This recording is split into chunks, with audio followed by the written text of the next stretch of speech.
mau takkan terjadi. Tak payah cakap, memang takkan terjadi. Gajah rimau pun memang takkan terjadi.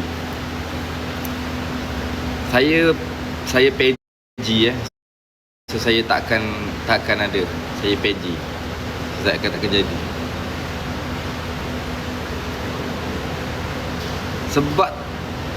Sebab tak kena. Dia kawan boleh lah. Memanglah berkawan juga. Which mean memanglah semua berkawan. Tapi tak kena. Itu je.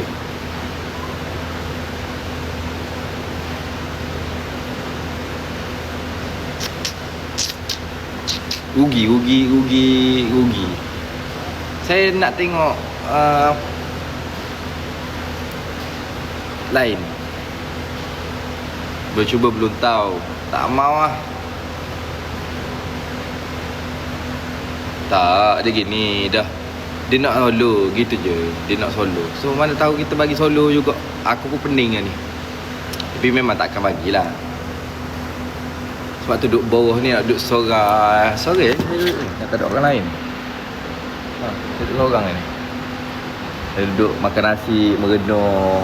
Betul ke keputusan aku ni kan? Terutamanya untuk sementara lah. Untuk budak-budak ni AI ni bagi saya tidaklah takut sangat. Sebab kita ada lagi kan. Mungkin untuk batch 2 nanti kita boleh kalau tak dapat sini insyaAllah batch 2. Cuma untuk budak sementara yang sekarang ni je pening ni. 4 orang. Betul ke keputusan aku macam gitu.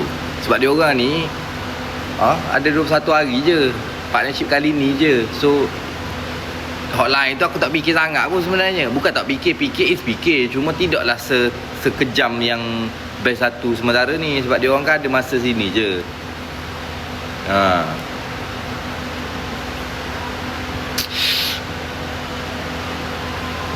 Aku tenggelam pada lautan kasih sayangmu.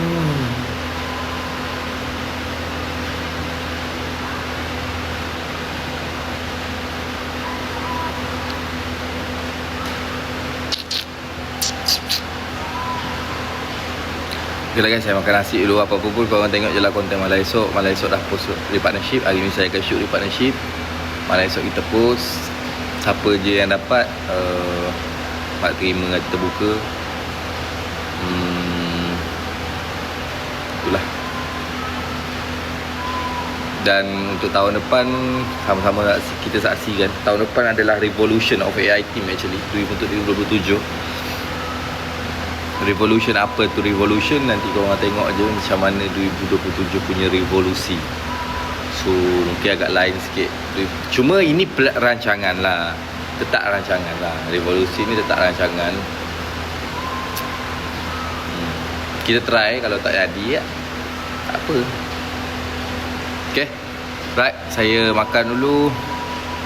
Assalamualaikum. Selamat pagi.